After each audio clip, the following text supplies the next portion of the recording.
When Pastor Daniel Moore vanished on a cold October night, his congregation believed it was a test of faith.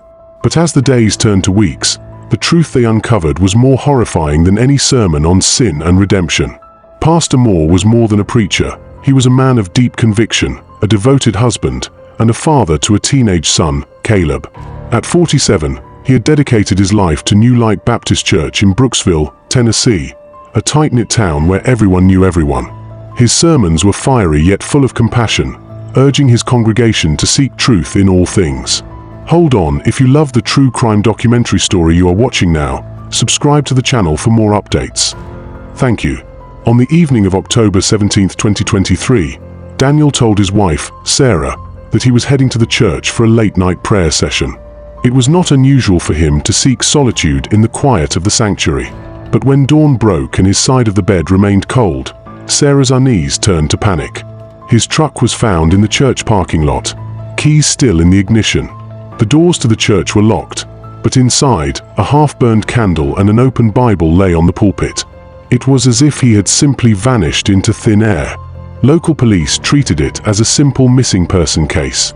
Maybe he needed time alone, one officer suggested. But Sarah knew better. Her husband wasn't the kind of man to disappear. The church elders agreed something was terribly wrong. Security footage from the church revealed a chilling scene. At 9:48 p.m., Pastor Moore entered the sanctuary, walking toward the altar.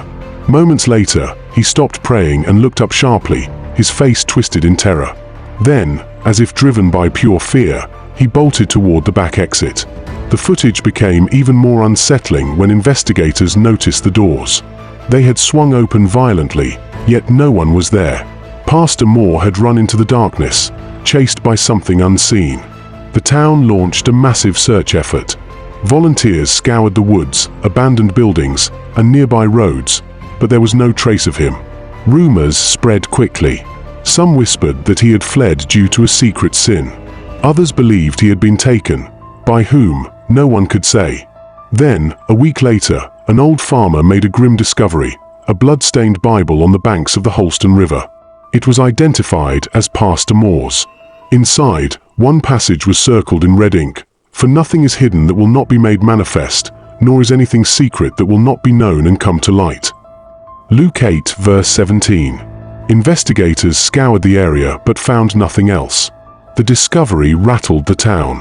Theories multiplied. Had he left this as a message? Or was it a warning left by someone else? Then Sarah received the first letter. Typed, unsigned, and postmarked from Brooksville, it read, "He knew the truth." A second letter arrived 2 days later. "The past cannot stay buried." Terrified, Sarah turned the letters over to the police. They found no fingerprints, no clues. Whoever was sending them wanted her to know something. But what? On November 14th, nearly a month after Pastor Moore's disappearance, a fisherman found something gruesome. Caught in the roots of a cypress tree along the river was a severed hand. DNA confirmed it belonged to Pastor Moore. But there was no sign of the rest of his body. The discovery shattered the last hope of finding him alive. The town spiraled into fear. Had he been murdered? If so, why had someone gone to such lengths to make it look so ritualistic? Determined to find answers, Sarah began searching through her husband's study. Behind a bookshelf, she found something shocking, a hidden journal. The entries revealed that in the months before his disappearance, he had uncovered something dark about the church's past. The journal detailed strange confessions from elderly congregation members, whispers of an unsolved crime from decades ago. One name kept appearing: William Hargrove. Hargrove had been the church's pastor in the early 1980s. He had left suddenly in 1982, after a young woman, Mary Winslow, went missing. No one ever connected him to the case, and the town had long forgotten. Pastor Moore's last entry sent chills down Sarah's spine. "They warned me to stop asking questions. But I can't ignore the truth. If something happens to me, tell them to look in the old well." Authorities searched the location, the ruins of an abandoned homestead outside town. There, beneath years of debris, they found a well. Inside were skeletal remains. Forensic tests confirmed the remains belonged to Mary Winslow. After 41 years, the mystery of her disappearance had been solved. But who had buried her there? Investigators looked into the surviving elders of the church from that time. Several had direct ties to Hargrove, and one, Elias Carter, was still alive and serving on the church board. Under police questioning, Carter broke. He confessed that Hargrove had killed Mary Winslow after she threatened to expose an affair. The elders, bound by loyalty, had helped him hide the crime. Hargrove had disappeared shortly after, assuming a new identity in another state. The remaining elders had spent decades ensuring the secret stayed buried, until Pastor Moore began asking questions. The town was rocked by the revelation. Arrests were made, and an investigation into Hargrove's whereabouts began. But one question remained: who had silenced Pastor Moore? Authorities re-examined the security footage from the night he vanished. They realized that just minutes after he ran from the church, a dark SUV had been seen driving away from the area.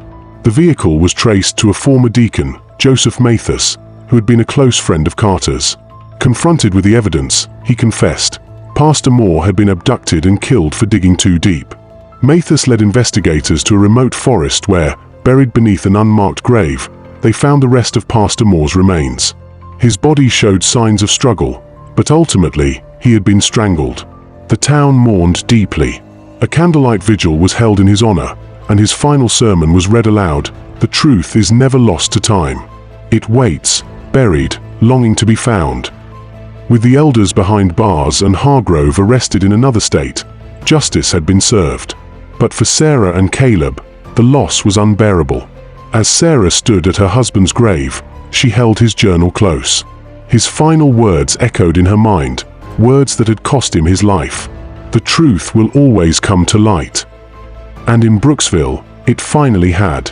Subscribe to the channel for more true crime documentary stories daily. Thank you.